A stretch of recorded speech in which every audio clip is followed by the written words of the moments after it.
I think that's the trick with a guy like Aaron is he's got the ability to hurt you both ways. He's certainly got the legs and the ability to make plays and extend plays with his feet, but he's also got an arm that he can make the throws, and he's got a really good receiving core around him and some of those guys back that can really hurt you.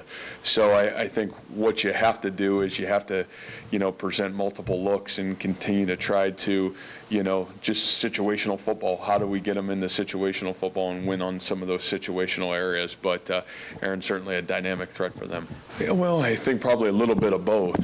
Quite honestly, I have said this multiple times that this is a really talented freshman class to come in here, and regardless of how you want to say depth in any way, shape, or form, I still think it's impressive for a young man in a Big 12 football team to be able to come in and at least earn his way onto the two deep. How many of those guys will play probably depends a little bit, and we'll find out again a little bit more this coming Saturday. I think a lot of practice still this week will dictate playing time and snaps and how much you'll play, but those young men that are on that two deep certainly earn the right to be on that two deep.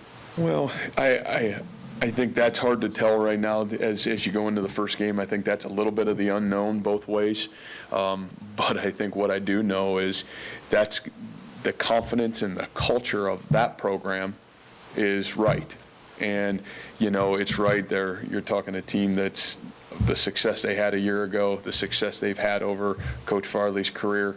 They know what to expect. Their kids play hard all the time. They have great consistency about themselves. You turn on this game a year ago, shoot it's 10-7 early in the third quarter. And the reality of it is that team got better last year as the year went on, right? And continue to get better and continue to make great strides. So yeah, I think what you know from my end of it as I look at it is I couldn't be more impressed with the opponent we're playing. Their culture's right. They've won big football games. They played deep into the postseason.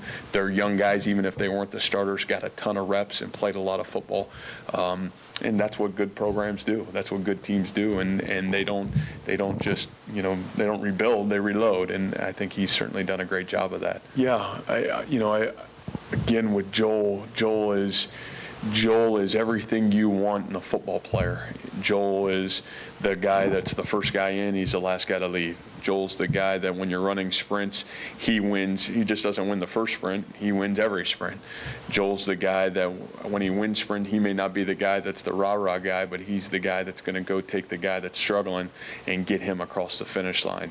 That's elite leadership. Those are guys that, leadership comes in all shapes and sizes, but great leadership, elite leadership, is the ability to portray who you are and portray an elite level consistently when nobody else is watching. That's Joel. Joel at least has been that since the day that I've arrived on campus through our 8 months together.